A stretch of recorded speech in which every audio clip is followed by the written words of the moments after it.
ಶ್ರೀನಿವಾಸಪುರದ ಮಾವಿನ ನಗರ ಪ್ರಪಂಚ ಪ್ರಸಿದ್ಧ. ಇಲ್ಲಿ ಪ್ರಮುಖ ಮಾರುಕಟ್ಟೆ ಕಳೆದ 1 ತಿಂಗಳಿಂದ ವ್ಯವಹಾರ ನಡೀತಾ ಇದೆ. ಈ ವರ್ಷ ಇಡೀ ಭಾರತ ದೇಶದಾದ್ಯಂತ ಮಾವಿನ ಫಸಲು ಬಂದಿರತಕ್ಕಂಥದ್ದು ಕಡಿಮೆ ಅಂತೇಳಿ ಎಲ್ರಿಗೂ ವಾಸ್ತವವಾಗಿ ಗೊತ್ತಿರತಕ್ಕಂಥದ್ದು 35ರಿಂದ 40% ಮಾತ್ರ. ಜನ ಮಾವು ಬೆಳೆಗಾರ ನಿರೀಕ್ಷೆ ಮಾಡ್ತಾ ಇದ್ದಂಥ ದರಗಳು ಈ ವರ್ಷ ಬರಲಿಲ್ಲ. ಬಹುಶಃ ಈ ರೀತಿಯಾದಂಥ ರೈತ ಮಣ್ಣು ಇವತ್ತು ಬೀದಿಗೆ ಬಂದಿರತಕ್ಕಂಥದ್ದು, ಮಾವಿನಕಾಯಿ ನೆಲಕ್ಕೆ ಬಿದ್ದು ಮಣ್ಣಾಗ್ತಾ ಇರ್ತಕ್ಕಂಥ ಮಾವಿನಕಾಯಿನ ಇತಿಹಾಸದಲ್ಲೇನೆ ಇಷ್ಟು ದೊಡ್ಡ ಪ್ರಮಾಣದಲ್ಲಿ ನಷ್ಟ ಆಗಿಲ್ಲ ಅಂತೇಳಿ ಇವತ್ತು ನಾವು ನೋಡ್ತಾ ಇದ್ದೀವಿ. ಮಾವು ಬೆಳೆಗಾರರು ಕಳೆದ 15 ದಿನಗಳಿಂದ ನಿರಂತರವಾಗಿ ಬೀದಿಗೆ ಬಂದು ನಮ್ಮ ಸಂಕಷ್ಟಕ್ಕೆ ಸಿಕ್ಕಾಕೊಂಡಿದ್ದೀವಿ, ಸರ್ಕಾರಗಳು ಇದಕ್ಕೆ ಮಧ್ಯಪ್ರವೇಶ ಮಾಡಬೇಕು, ನಮಗೇನಾದರೂ ಒಂದು ಸಹಾಯ ಆಗಬೇಕು ಅಂತೇಳಿ ವಿವಿಧ ರೀತಿಯಲ್ಲಿ ತಮ್ಮ ಬೇಡಿಕೆಯನ್ನಿಟ್ಟು ಹೋರಾಟ ಮಾಡ್ತಾ ಇದ್ರು ಕೂಡ ಇಲ್ಲಿಯ ತನಕ ರಾಜ್ಯ ಸರ್ಕಾರ ಈ ವಿಚಾರದಲ್ಲಿ ನಿರ್ಲಕ್ಷ್ಯತೆಯನ್ನು ಇವತ್ತು ಕಾಣ್ತಾ ಇರ್ತಕ್ಕಂಥದನ್ನ ಸಿಪಿಎಂ ಪಕ್ಷ ಕೋಲಾರ ಜಿಲ್ಲಾ ಸಮಿತಿ ಇವತ್ತು ನಾವು ತೀವ್ರವಾಗಿ ಖಂಡಿಸ್ತೀವಿ. ಈ ಸಂದರ್ಭದಲ್ಲಿ ಪಕ್ಷ ಇವತ್ತು ಸ್ಪಷ್ಟವಾಗಿ ಹೇಳ್ತೀವಿ, ಇವತ್ತು ನಾವು ಯಾವುದೋ ಒಂದು ಸರ್ಕಾರವನ್ನ ಬೆಟ್ಟು ಮಾಡಿ ತೋರಿಸ್ತಕ್ಕಂಥದ್ದಲ್ಲ. ಇವತ್ತು ಎರಡೂ ಸರ್ಕಾರಗಳು, ಭಾರಿ ವಿಶೇಷವಾಗಿ ಇವತ್ತು ರಾಜ್ಯ ಸರ್ಕಾರ ಇವತ್ತು ಮಾವಿನ ಬೆಳೆಗಾರನ ರಕ್ಷಣೆ ಮಾಡೋದ್ರಲ್ಲಿ ಸಂಪೂರ್ಣವಾಗಿ ವಿಫಲವಾಗಿದೆ ಅಂತಕ್ಕಂಥದ್ದು. ಹಿಂದೆ ಕುಮಾರಸ್ವಾಮಿ ಇದ್ದಾಗ 2018ರಲ್ಲಿ ಇಮಿಡಿಯೇಟ್ ಆಗಿ 2,000 ಘೋಷಣೆ ಮಾಡಿದ್ರು. ಮಾವಿನ ರೈತರಿಗೆ ಈ ರೀತಿ ಅನ್ಯಾಯ ಆಗ್ತಾ ಇದೆ ಅಂದ ತಕ್ಷಣ ಯಾವ ಕ್ಯಾಬಿನೆಟ್ ಸೇರಿಲ್ಲ, ಇಮಿಡಿಯೇಟ್ ಆಗಿ 2,000 ರೂಪಾಯಿ ಘೋಷಣೆ ಮಾಡಿದ್ರು. ಆದ್ರೆ ಇವತ್ತು ಸಿದ್ದರಾಮಯ್ಯನವರು ಸಾಕಷ್ಟು ಬಿಟ್ಟಿ ಯೋಜನೆಗಳಿಗೆ, ಇವತ್ತು ಭಾಗ್ಯಗಳಿಗೆ ಇವತ್ತು ಹಣ ಖರ್ಚು ಮಾಡತಕ್ಕಂಥ ಧೈರ್ಯವಂತ ಸಿದ್ದರಾಮಯ್ಯನಿಗೆ ಮಾವು ಬೆಳೆಗಾರರಿಗೆ ಇವತ್ತು ಕನಿಷ್ಠ ಒಂದು 500 ಕೋಟಿಯನ್ನ ಭಿಕ್ಷೆ ಇವತ್ತು ನಾವು ಕೇಳ್ತಾ ಇಲ್ಲ. ನಮ್ಮ ಶ್ರಮ ಇವತ್ತು ಮುಂದಿನ ವರ್ಷದ ಬೆಳೆ ಮಾಡಬೇಕಾದ್ರೆ, ಇವತ್ತು ಉಳುಮೆ ಮಾಡಬೇಕಾದ್ರೆ, ಔಷಧಿ ಹೊಡಿಬೇಕಾದ್ರೆ ಕನಿಷ್ಠ ಒಂದು 500 ಕೋಟಿ ಇವತ್ತು ಬಿಡುಗಡೆ ಮಾಡಿದಿದ್ರೆ ಇವತ್ತು ರೈತರು ಪಾರಾಗ್ತಾ ಇದ್ರು. ಇವತ್ತು ನಮ್ಮಲ್ಲಿ 10 ಲಕ್ಷ ಟನ್ ಮಾತ್ರನೇ ಶ್ರೀನಿವಾಸಪುರದಲ್ಲಿ ಉತ್ಪತ್ತಿ ಆಗುತ್ತೆ. ಅದರಲ್ಲಿ 2-3 ಟನ್ ವೆರೈಟೀಸ್ ಟೇಬಲ್ ಫ್ರೂಟ್ಸ್ ಹೋಗುತ್ತೆ. ಬರೀ ಒಂದು 7ರಿಂದ 8 ಲಕ್ಷ ಟನ್ ಮಾತ್ರನೇ.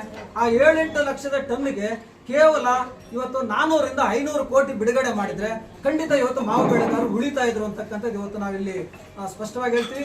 4,000 ರೂಪಾಯಿ ಇವತ್ತು ಆಂಧ್ರ ಪ್ರದೇಶ ಘೋಷಣೆ ಮಾಡಿದೆ, ಯಾರನ್ನೂ ಕೇಳ್ಕೊಳ್ಳಿಲ್ಲ. ಅವರು ಅಲ್ಲಿನ ಮಾಲೀಕರನ್ನ ಕರೆದು ನೀವು 8 ರೂಪಾಯಿ ಕೊಡ್ರಿ ರೈತರಿಗೆ, ನಾನು 4 ರೂಪಾಯಿ ಕೊಡ್ತೀನಿ ಅಂತಕ್ಕಂಥ ಓಪನ್ ಆಗಿ ಇವತ್ತು ಚಾಲೆಂಜ್ ಮಾಡಿ ಸರ್ಕಾರ ಮಧ್ಯಪ್ರವೇಶ ಮಾಡ್ತೀವಿ. ಆದ್ರೆ ಸಿದ್ದರಾಮಯ್ಯನಿಗೆ ಬಹುಶಃ ರಾಜ್ಯದಲ್ಲಿ ಇವತ್ತು ಬೇರೆ ಏನೇನೋ ಮಾಡ್ತಾ ಇದ್ದಾರೆ. ಆದ್ರೆ ಇಂಥ ಒಂದು ರೈತರು ಇವತ್ತು ಒಂದು ಕಡೆ ಮಳೆಗಳ ವೈಪರೀತ್ಯ, ಪ್ರಕೃತಿಯ ವೈಪರೀತ್ಯಗಳು, ಬೆಳೆ ನಷ್ಟಗಳಾಗಿ ಒಂದು ಕಡೆ ಮಾರ್ಕೆಟಿನ ಸಮಸ್ಯೆಗಳಾಗಿರುವಂತಹ ಸಂದರ್ಭದಲ್ಲಿ ರೈತರ ಕಡೆ ಗಮನ ಕೊಡ್ಲಿಕ್ಕೆ ಇವತ್ತು ಸಿದ್ದರಾಮಯ್ಯನಿಗೆ ಪುರುಸತ್ತು ಇಲ್ಲ ಮತ್ತು ಆ ರೀತಿಯಾದಂತಹ ಆಲೋಚನೆನೂ ಕಾಣ್ತಾ ಇಲ್ಲ. ಹಾಗಾಗಿ ಸಿಪಿಎಂ ಪಕ್ಷ ಮುಂದೆ ಏನು ಮಾವು ಬೆಳೆಗಾರರು ನಡೆಸ್ತಕ್ಕಂಥ ಎಲ್ಲಾ ರೀತಿಯ ಹೋರಾಟಗಳಿಗೆ ಸಂಪೂರ್ಣವಾಗಿ ಅವ್ರ ಜೊತೆ ನಿಲ್ಲುತ್ತೆ, ಕೈ ಜೋಡಿಸುತ್ತೆ ಮತ್ತು ಕೇಂದ್ರ ಮತ್ತು ರಾಜ್ಯ ಸರ್ಕಾರ ಎರಡೂ ಸರ್ಕಾರಗಳನ್ನು ಕೂಡ ಇವತ್ತು ತೀವ್ರವಾಗಿ ಖಂಡಿಸುತ್ತಾ ಇವತ್ತು ಪ್ರಮುಖವಾಗಿ ನಾವು ಬೇಡಿಕೆ ನೀಡ್ತಾ ಇದ್ದೀವಿ. ಇವತ್ತು ಡಾಕ್ಟರ್ ಸ್ವಾಮಿನಾಥನ್ ಶಿಫಾರಸಿನ ರೀತಿಯಲ್ಲಿ ಕೇಂದ್ರ ಸರ್ಕಾರ ಈಗಾಗಲೇ 14 ವಸ್ತುಗಳಿಗೆ ಬೆಂಬಲ ಬೆಲೆಯನ್ನು ಘೋಷಣೆ ಮಾಡಿದೆಯೋ ಆ ಎಲ್ಲ ರೀತಿಯಲ್ಲೂ ಕೂಡ ರೈತರು ಉತ್ಪಾದನೆ ಮಾಡ್ತಕ್ಕಂಥ ಎಲ್ಲಾ ಬೆಳೆಗಳಿಗೂ ಬೆಂಬಲ ಬೆಲೆ ಘೋಷಣೆ ಆಗಬೇಕು. ಅದರಲ್ಲಿ ಮಾವನ್ನು ಕೂಡ ಇನ್ಕ್ಲೂಡ್ ಮಾಡಬೇಕು ಅಂತ ಹೇಳಿ ಕೇಂದ್ರ ಸರ್ಕಾರವನ್ನು ಒತ್ತಾಯ ಮಾಡ್ತಾ ಇದ್ದೀವಿ. ಎರಡನೇದು, ಇವತ್ತು ಭಾರತ ದೇಶದ ಕೃಷಿಗೆ ಮಾರಕವಾಗುವಂತಹ ಒಪ್ಪಂದಗಳನ್ನು ಒಪ್ಕೋಬಾರ್ದು. ನಮ್ಮ ದೇಶದ ಇಲ್ಲಿ ಏನು ಉತ್ಪಾದನೆ ಆಗ್ತಾ ಇದೆಯೋ ಅವುಗಳಿಗೆ ಫಸ್ಟ್ ಮಾರುಕಟ್ಟೆಯನ್ನು ಹುಡುಕ್ಬೇಕು. ಡಿಮ್ಯಾಂಡ್ ಇದ್ರೆ, ಶಾರ್ಟೇಜ್ ಇದ್ರೆ ಆವಾಗ ಮಾತ್ರ ಅಂತಾರಾಷ್ಟ್ರೀಯ ಮಟ್ಟದಿಂದ ತರಿಸ್ಕೊಳ್ಳಿಕ್ಕೆ ಆಗ್ಬೇಕು ಹೊರತು ಇವತ್ತು ನಮ್ಮನ್ನ ಇವತ್ತು ಇಲ್ಲಿ ಬೀದಿಗೆ ಚೆಲ್ಲುವಂತ ರೀತಿಯಲ್ಲಿ ರೈತರನ್ನ ಬೀದಿಗೆ ತಳ್ಳಿ ವಿದೇಶಿಗಳ ಉತ್ಪನ್ನಗಳನ್ನ ಇಲ್ಲಿ ತರಿಸ್ಕೊಳ್ಳುವಂತ ಈ ಕಾನೂನುಗಳನ್ನ, ನಿಯಮಗಳನ್ನ ಇವತ್ತು ಕಡಿವಾಣ ಆಗ್ಬೇಕು ಕೇಂದ್ರ ಸರ್ಕಾರ ಅಂತ ಹೇಳ್ತಾ ಇದ್ವಿ. ಹಾಗೇನ ರಾಜ್ಯ ಸರ್ಕಾರ ಪ್ರಮುಖವಾಗಿ ಇಮಿಡಿಯೇಟ್ ಆಗಿ ಇವತ್ತು ರಾಜ್ಯ ಸರ್ಕಾರದ ಪಾಲನ್ನಾದ್ರೂ ಈಗ 1 ಟನ್ಗೆ ಇವತ್ತು 5,000 ಆದ್ರೂ ಕನಿಷ್ಠ ಇವತ್ತು ಬೆಂಬಲ ಬೆಲೆ ಘೋಷಣೆ ಮಾಡೋ ಮುಖಾಂತರ 1 ಟನ್ಗೆ ಸರಾಸರಿ ಒಂದು 10,000 ರೂಪಾಯಿ ಇವತ್ತು ಕೊಟ್ರೆ ರೈತರಿಗೆ ಉಳ್ಕೊಳ್ತಾರೆ. ಈಗಾಗಲೇ 50% ಮೇಲೆ ಮುಗಿದಿದೆ ಮಾವು ಸೀಸನ್. ಬಹುಶಃ ಇವ್ರು ಕೊನೆಯ ಗಳಿಗೆಯಲ್ಲಿ ಮಾಡಿದ್ರೆ ನಾವೇನೋ ಮಾಡಿದೀವಿ ಅಂತ, ಸಾಧನೆ ಮಾಡಿದೀವಿ, ಏನೋ ರೈತರಿಗೆ ಪರವಾಗಿದ್ದೀವಿ ಅಂತ ಹೇಳಿ ಹೇಳ್ಕೊಳ್ಳುವಂತ ರೀತಿಯಲ್ಲಿ ಆಗಬಾರ್ದು. ಇಮಿಡಿಯೇಟ್ ಆಗಿ ಇವತ್ತು ಘೋಷಣೆ ಮಾಡ್ಲಿಕ್ಕೆ ಆಗ್ಬೇಕು ರಾಜ್ಯ ಸರ್ಕಾರ ಅಂತ ಹೇಳ್ತಾ ಇದ್ವಿ. ಎರಡನೇದಾಗಿ, ಇವತ್ತು ನಾವು ಆಂಧ್ರ ಪ್ರದೇಶ ಮತ್ತು ತಮಿಳುನಾಡಿನ ಮೇಲೆ ಡಿಪೆಂಡ್ ಆಗಿದ್ದೀವಿ ಪಲ್ಪ್ಸ್ ಜ್ಯೂಸ್ಗೆ. ಎಲ್ಲೋ ಕೃಷ್ಣಗಿರಿಯಲ್ಲಿ ಇರ್ತಕ್ಕಂಥ, ಚಿತ್ತೂರಿನಲ್ಲಿ ಇರ್ತಕ್ಕಂಥ ಅಲ್ಲಿನ ಫ್ಯಾಕ್ಟರಿಗಳಿಗೆ ಇಲ್ಲಿಂದ ಮಾಲನ್ನು ಹೊಡೆಯುವಂಥದ್ದು ಇವತ್ತು ಅವ್ರು ನಿರ್ಬಂಧ ಮಾಡಿದ್ದಾರೆ.